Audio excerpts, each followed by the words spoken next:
Hello, everybody. Irish here again. Today, we're going to look at 12 things you can do to boost your resources in Rise of Kingdoms so that you can afford to fight all the time in KVK.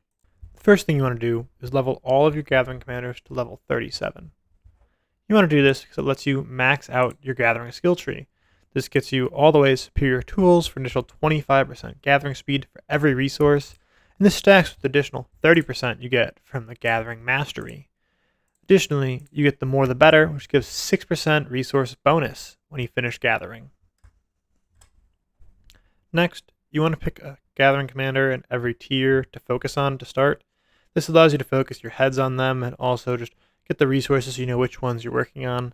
I actually have a list of the 10 gathering commanders all ranked. I'll put the link right up here so you can see that and look at that, but this just makes sure that you focus and get the expertise for the legendaries and epic commanders and get some of the later skills such as constances, which give 10% gathering resource bonus at the end of gathering.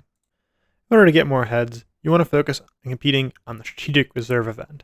This event comes around, about once a month and gives you gold commander heads for the gathering commanders. And so rank 1 gives 100, but as you can see, the further down you go, you still get pretty significant. 10 heads is very useful, and this will let you make sure you get the gathering skill boosted, even if you just sort of compete a little bit. But if you push, you can really expertise your gathering commanders a lot faster than you would otherwise. Next, you want to focus on leveling up your resource buildings. These things are very, very useful, and they give you free resources just for showing up. There's no effort. As long as you log in, you collect those resources instantly. For me, I'm level 25 in all of my resource buildings, and I get over 5 million food every single day. And this is just by showing up and having collecting. And I managed to do that just by leveling up all these buildings. Especially at the lower levels, you can get those things instantly upgraded with all the alliance helps. And so I don't know why you would focus on leveling up your resource buildings. Next, you want to focus on upgrading your gathering and resource techs. I know it's really sexy to have all the war techs up and have really strong troops, but having the gathering and resource stuff up means that you can get more resources. You can train more troops and you can pay those hefty hospital bills. Eventually, you'll have all the resources to get all the technology done, but at the start of the game, you want to focus on getting all of your gathering and economic tree done because that'll help you long term as everything sort of snowballs. Another tip is to always have your gathering and resource boosts active. The 50% boosted gathering speed and resource is actually super helpful. For food and wood on the thing, it gives me an extra 10,000 food an hour. So they multiply that times 4, that's 40,000. And so 24 hours cost 300k resources. And so it pays for itself every single time. And I see a lot of players that they don't have these things popped and active, and I'm wondering why, because you're leaving a lot of easy and free resources just sitting there that you could be using to spend on your resources and troops and hospital bills. You also want to make sure you're in a top alliance. Top alliance has almost all the alliance territory, and that allows them to get more territory resource earnings.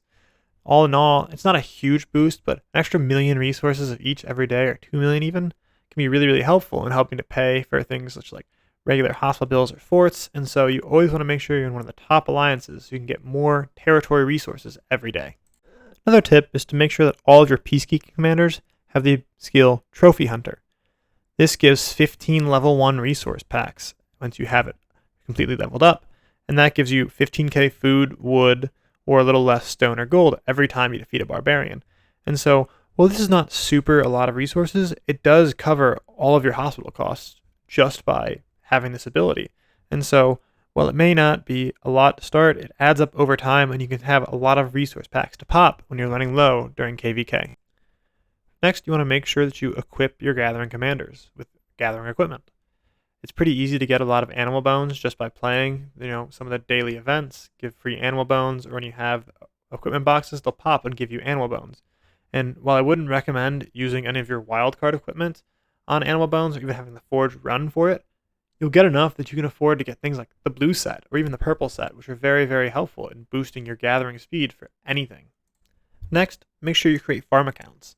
I personally don't use any farm accounts because I've never had to run into the resource problem, but a lot of players really like to have farm accounts, and that'll feed their accounts, and that way they can, send them out once or twice a day to get some resources, you get the free alliance resources. It really adds up and helps to pay for more expensive upgrades and hospital bills moving forward. Number 11, I have Be Japan. Japan gives a gathering resource speed boost, and while it's not super helpful if you're actually fighting to be Japan, All of your farm accounts should definitely be Japan. And if you're in the early or mid game, Japan's an option for you. It may not have some of the boosts that China or Korea have, but having the extra resources really helps a lot of players in the early game. Last tip is to raise your VIP level. VIP level gives boosted food, wood, stone, and gold production every single VIP level, and also some of the higher VIP levels can give boosted gathering speed. While it's not a super significant amount, every little bit counts and it slowly snowballs, and it's always good to have a high VIP level just for the gold heads and other buffs you get from being relatively high on VIP. If you enjoyed this video, please like, subscribe, or comment down below if you have any new ideas or things you'd like me to see go over in Rise of Kingdoms.